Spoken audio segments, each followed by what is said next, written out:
ဒီနေ့မနက်မှာတော့နှုတ်ဘတ်တော်ကမွေးနေ့ရှင်ထက်မွေးနေ့ရှင်တူးလေးကိုပဲကျွန်တော်တို့ရည်ညွှန်းပြီးပြောတာမဟုတ်ဘဲနဲ့ပေါ့နော်။ဒါရောက်ပြုလုပ်ကြတဲ့ဓမ္မပိတ်ဆွေအားလုံးအတွက်ဒီနေ့ရည်ညွှန်းတဲ့နှုတ်ဘတ်တော်ဖြစ်ပါတယ်။ရှင်းစွာသမာကျမ်းစာတစ်ပိုက်ကိုဖတ်ချင်ပါ။ဖေဖေဩဝါဒစာအခန်းကြီး7အပိုင်းငယ်1ဖေဖေဩဝါဒစာအခန်းကြီး7ပိုင်းငယ်1ထို့ကြောင့်ဤမြတ်လောက်များစွာသောတသက်အပေါင်းတို့သည်ငါတို့ကိုဝိုင်းရန်လျက်ရှိကြသည်ဖြစ်၍ငါတို့သည်ခတ်သိမ်းသောဂုဏ်တို့ကို၎င်းနှောက်ယှက်တတ်သောဒုစရိုက်ကို၎င်းပယ်ရှား၍ငါတို့မျက်မှောက်၌ထားသောပန်းတုံးတိုင်တို့ရောက်ချင်းကအာမလျှော့ပဲပြေးကြကုန်အံ့ဒီနေ့ဒီမှာရှိတဲ့ဝိနည်းရှင်တော်တို့နော်အသက်90တိုင်အောင်ဘုရားခင်ပို့ဆောင်ခဲ့တယ်သူဖြတ်တန်းလာခဲ့တဲ့နေ့ရက်တွေအားလုံးကအစဉ်ပြေသလားဆိုတော့မပြေပါဘူးခက်ခဲနေပါကြမ်းကြမ်းပါတယ်သို့တော်လည်းကျွန်တော်တို့ရှင်သန်ရက်တည်နိုင်ဖို့ရန်အတွက်ကတော့အမြဲတမ်းကျွန်တော်တို့လှုပ်ရှားရုန်းကန်နေရမှာဖြစ်တယ်ဘဝကဒီနေ့အတက်အကျအနေနဲ့အပွေကောက်တွေနဲ့အခက်အခဲတွေလည်းရှိကြမှာပဲဒါတွေကိုကျွန်တော်တို့ရင်ဆိုင်နိုင်ဖို့ရန်အတွက်ရင်ဆိုင်ပြီးတဲ့အခါမှာဘုရားရဲ့ကျေးဇူးတော်ကိုဒီနေ့ပြန်လဲပြီးတော့မှချီးမွမ်းနိုင်တဲ့သူတွေဖြစ်ဖို့ရန်အတွက်အရေးကြီးပါတယ်လို့တော့ဒီနေ့မွေးနေ့ရှင်ရတတ်တာကိုလည်းကျွန်တော်တို့အားလုံးသိတဲ့လောက်ပြီးခဲ့ပါပြီဖြတ်သန်းခဲ့ရတဲ့အရာတွေပေါ့။နောက်ဒီနေ့မနက်မှာတော့ဒီနှုတ်ဘတ်တော်ကိုအခြေပြုပြီးတော့မှမွေးနေ့ရှင်ရအသက်တာကိုလည်းကျွန်တော်တို့ပြန်လည်ပြီးတော့မှဆင်ခြင်ရင်းနေပေါ့နော်။နှုတ်ဘတ်တော်ရဲ့အဓိကခေါင်းစဉ်ကတော့အတားဆီးကိုအာယုံမဆိုင်ပဲပန်းတိုင်ကိုအာယုံဆိုင်ပါ။အတားဆီးကိုအာယုံမဆိုင်ပဲပန်းတိုင်ကိုအာယုံဆိုင်ပါ။လူရည်လို့ဖြစ်လာရင်ဒီလောကမှာအသက်ရှင်ရှောက်လန်းကြတဲ့အခါမှာရည်ရွယ်ချက်မဲ့နဲ့ကျွန်တော်တို့သက်ရှင်နေကြတာမဟုတ်ပါဘူး။ဆိုတော့ဒီခါလေးကျွန်တော်တို့သိထားတဲ့အရာကငါတို့လူသားတွေကယုံကြည်သူခရစ်ယာန်တွေကကျွန်တော်တို့ရဲ့ theology ကျွန်တော်တို့ရဲ့ဓမ္မအသိအတွေးခေါ်တဲ့မှာတော့ငါတို့ကလောကရဲ့ဧည့်သည်တွေဖြစ်တယ်။အချိန်တိုင်းငါတို့လောကတွေကနေပြန်ထွက်သွားရမယ်။တချို့ကပျော်ပျော်နေတည်ခဲ့ဘဝမှာပျော်ပျော်ပဲနေကြတယ်သက်ရှင်ကြတယ်ရည်ရွယ်ချက်မဲ့နေကြတယ်။တကယ်တော့ယုံကြည်သူညီကိုမောင်မတို့ကျွန်တော်တို့ဟာလောကကိုအလယ်ရောက်လာတဲ့ဧည့်သည်တွေမဟုတ်ပါဘူးဒီလောကကိုကျွန်တော်တို့တာဝန်နဲ့ဆေးလို့ချင်းခံရတဲ့လူတွေဖြစ်ပါလေဘုရားခင်ကကျွန်တော်တို့ကိုဒီလောကလေးကိုဆေးလွတ်လိုက်တဲ့အခါမှာအပျော်သဘောအလယ်အပတ်သဘောနဲ့ဆေးလွတ်လိုက်တာမဟုတ်ဘူးတာဝန်တရက်ကိုအနှင်းပြီးတော့မှကျွန်တော်တို့ကိုဆေးလွတ်လိုက်တာဖြစ်ပါတယ်ဧည့်သည်ဆိုတဲ့သဘောတဘာဝကတော့ကျွန်တော်တို့အားလုံးသိကြပါဘူးရွာတရွာကိုအလယ်သွားမယ်အင်္ဂိန်ကိုအလယ်ရောက်မယ်အဲ့ဒီကမှာအရှင်ကကျွန်တော်တို့ကိုလိုလေသေးမရှိအခန့်ကျွေးမွေးမယ်စားပြီးသားပကံတော့ကျွန်တော်တို့စေးစရာမလိုပါဘူးအားလုံးတို့တာဝန်ယူတယ်မနေ့မိုးလင်းအိယာကနိုးလာရင်6လောင်းသိစရာမလိုဘူးဆောင်သိစရာမလိုဘူးဧည့်သည်ဆိုတော့ဘောကြော့နေဘောကြော့စားဖို့လေကျွန်တော်တို့စီကိုဧည့်သည်တွေလာရင်လည်းဒီတိုင်းပဲကျွန်တော်တို့လက်ခံပါတယ်ဒါကဧည့်သည်ရဲ့သဘောတဘာဝဖြစ်ပါတယ်ကျွန်တော်တို့ကဒီလောကတွေကိုဧည့်သည်ဖြစ်ရောက်လာတာမဟုတ်တဲ့အတွက်ကြောင့်ဘောကြော့နေဘောကြော့စားလို့မရပါဘူးတာဝန်တရက်နဲ့ရောက်လာတာဖြစ်တယ်သခင်ယေရှုကဒီလောကကိုလာတဲ့အခါမှာရှင်ယောဟန်အခန်းကြီး19အပိုင်းငယ်3-4မှာသခင်ယေရှုကပြောလဲဆိုတော့ဖခင်ကြီးတော်ကိုတော်ဒီတဲ့ကျွန်တော်ကိုဤလောကမြေကြီးပေါ်သို့ဆေလွတ်တော်မူတယ်ကိုတော်ဆေလွတ်တော်မူတယ်တာဝန်တရက်နဲ့ဆေလွတ်တယ်အခုတဲ့ကျွန်တော်ကတဲ့ကိုတော်ရဲ့အလိုကို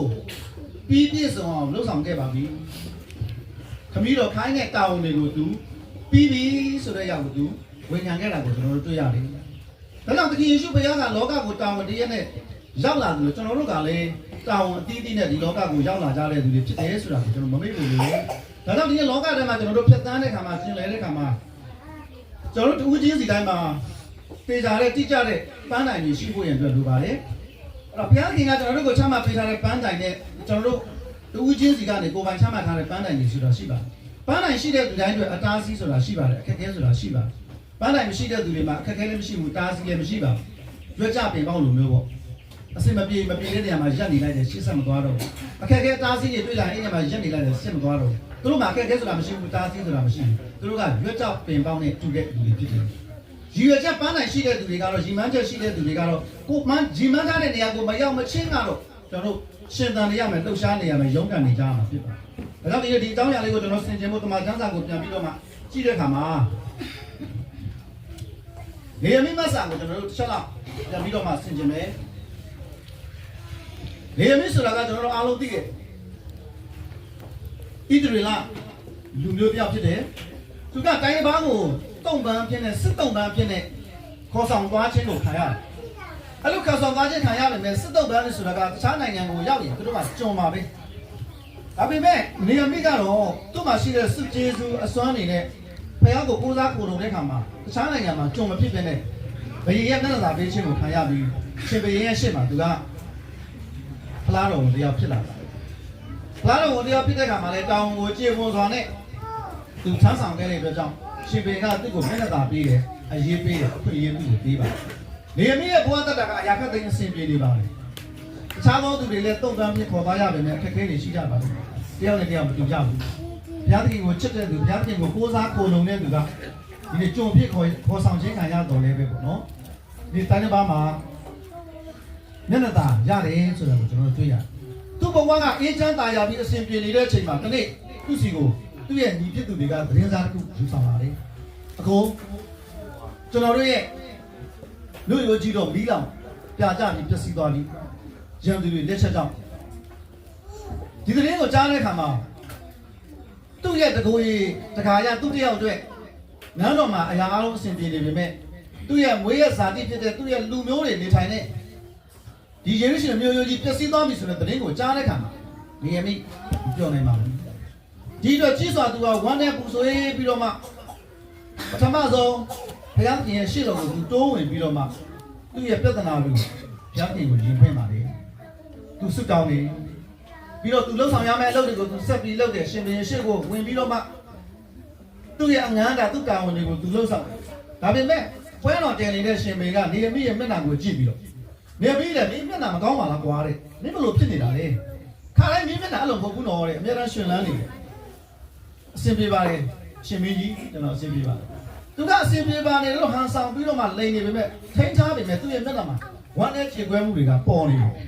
ရှင်ဘင်ကဒါကိုရိပ်မိတဲ့ခါမှာသူလိန်လို့မရတော့မလားပါရှင်မင်းကြီးကျွန်တော်ကတော့အဆင်ပြေပါလေကျမ်းမာရေးကောင်းပါဒါပေမဲ့ကျွန်တော်စီကိုသတင်းစကားတစ်ခုရောက်လာကျွန်တော်တို့ရဲ့မွေးရစာတိတွေဖြစ်တဲ့ဒီယေရုရှလင်မြို့ကြီးကျယ်ခမ်းနားတဲ့မြို့ရိုးတွေတိုင်းတွေရန်သူတွေတက်ချက်ကြောင့်မီးလောင်ပြကြပြီးပျက်စီးကုန်အဲ့ဒီအတွက်ကျွန်တော်စိတ်မကောင်းဝမ်းနည်းဖြစ်ရတယ်ကဲဟုတ်ပြီဒါဆိုရင်မင်းလိုစိတ်မကောင်းဝမ်းနည်းဖြစ်မနေနဲ့အဲ့ဒီအတွက်မင်းဘာလုပ်ချင်လဲငါမင်းကိုဘာကူညီပေးရမလဲဒီလိုခွင့်ရလာတဲ့ခါမှာနေပြီးကအရှင်မင်းကြီးကကူညီပေးမယ်ဆိုရင်အဲ့ဒီမျိုးရိုးကိုကျွန်တော်ပြန်ပြီးတော့မှတိဆောက်နိုင်ဖို့ရအတွက်ကျွန်တော်ကိုထောက်ခံချက်ရေးပေးပါအဲ့ဒီမျိုးရိုးကိုတိဆောက်ဖို့ရတဲ့လိုအပ်တဲ့အသုံးစရိတ်တွေလည်းကျွန်တော်ကိုပြင်ဆင်ပေးပါနေမိမျိုးရိုးကိုတိဆောက်ဖို့ရတဲ့လိုအပ်ချက်မှန်သမျှကိုရှင်ဘုရင်ကသူ့ကိုအခွင့်ပေးလိုက်တယ်နေပြီးလည်းဘယ်လောက်ကြာမလဲပေါ့သူ့ကိုအချိန်မှသတ်မှတ်ပြီးတယ်နေပြီးကသူကြာမဲ့အတိုင်းအတာကိုကန့်သက်ပြီးတော့ခံမှန်းပြီးတော့သူပြောလိုက်တယ်ဒီလိုနဲ့ရှင်ဘုရင်အခွင့်ပေးလိုက်တဲ့အခါမှာအဲ့ဒီမျိုးရိုးကိုပြန်တိဆောက်ဖို့ရတဲ့သူပြန်လာတယ်မြို့မှာရှိတဲ့သူတွေအားလုံးကိုသူစီယုံနဲ့တိမ်သွင်းနဲ့အားပေးစကားတွေပြောတဲ့မျိုးရိုးကိုသူပြန်တိဆောက်ပြီးအခက်အခဲတွေအများကြီးရှိတယ်ပြဿနာတွေအများကြီးရှိတယ်သူမျိုးရိုးကိုပထမဆုံးတိဆောက်နေတဲ့အချိန်မှာသူတို့နဲ့တူတူနေထိုင်တဲ့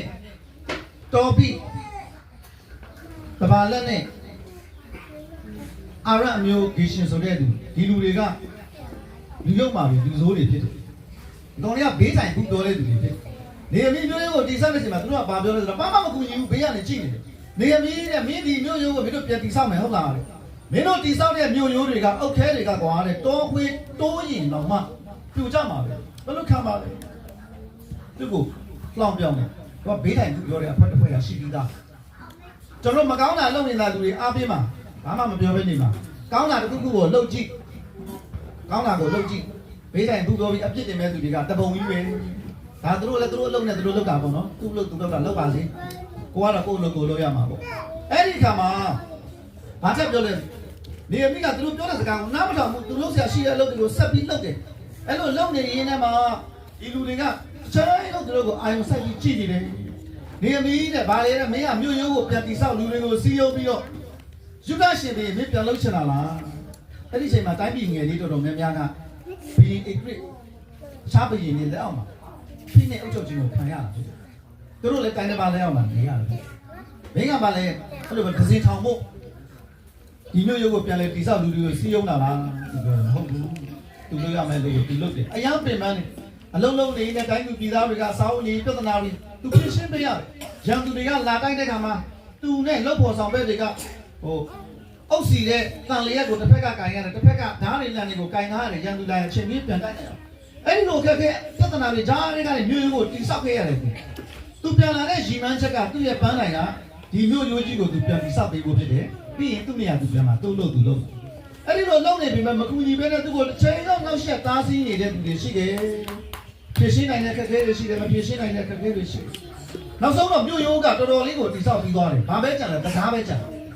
မြို့ရိုးတဝင်းလုံးကလည်းလုံသွားနေတယ်တကားပဲကြံတော့တယ်အဲ့ဒီချိန်ကိုရောက်တဲ့ခါမှာချင်းတွေကမကောင်းတော့ဘူးသူ့ကိုနှောက်ရက်မဲ့သူတွေကတော်ပီရိုဒီကေရှင်တို့ကဒီအမင်းရဲ့လှုပ်ဆောင်နိုင်စွမ်းကိုသူတို့သိသွားတဲ့ခါမှာသူတို့နှောက်ရက်လို့မရဘူးအလုပ်ပြအောင်လို့စိတ်တော့ကပြအောင်လို့အမျိုးမျိုးသူတို့စကနာဘူးတဲ့ပြောတယ်အဲ့တော့သူတို့ဂျုံတယောက်ကိုတွတ်ပြီးတော့မှစာဖို့ခိုင်းတယ်ဒီအမင်းငါတို့နဲ့လာတွေ့ပါမင်းနဲ့ငါတို့ဆွေးနွေးတိုင်ရအောင်၄ချိန်တိုင်တာ